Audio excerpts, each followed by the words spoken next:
For the first time, the secret of the Totonacs and Aztecs had crossed the Atlantic Ocean, arriving in the royal courts of Europe. Vanilla became an instant sensation among the European elite.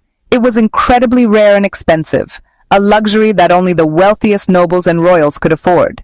The Spanish held a tight monopoly on the spice for nearly 300 years because the vanilla orchid would not produce fruit anywhere else. They imported the cured beans from Mexico, selling them for exorbitant prices across Europe.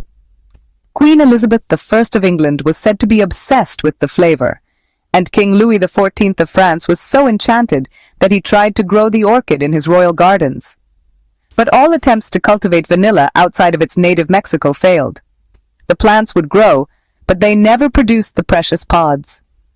The reason for this failure was a mystery that puzzled botanists for decades.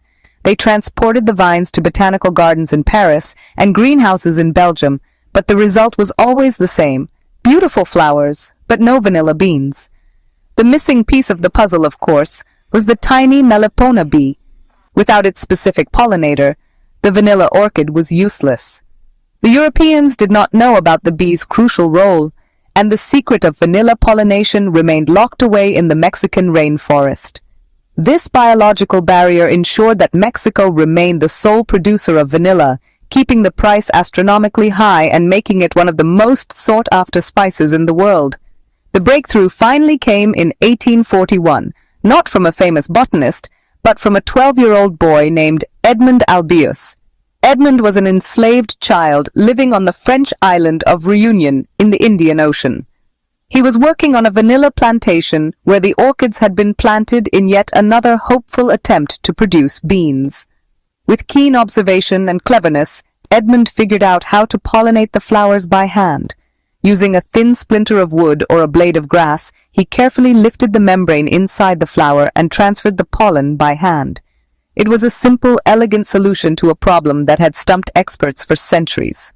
His technique worked perfectly, and soon vanilla orchids on Réunion were heavy with beans. Edmond Albius's discovery of hand pollination was a revolution. It shattered the Mexican monopoly and allowed vanilla to be cultivated in other tropical regions around the world. The French introduced the technique to their other colonies, such as Madagascar and Tahiti. Soon these places became major producers of vanilla, with Madagascar eventually growing into the world's leading supplier. However, even with this new method, producing vanilla remained an incredibly labor-intensive and delicate process. Every single flower still had to be pollinated by hand, one by one, during its short 24-hour bloom.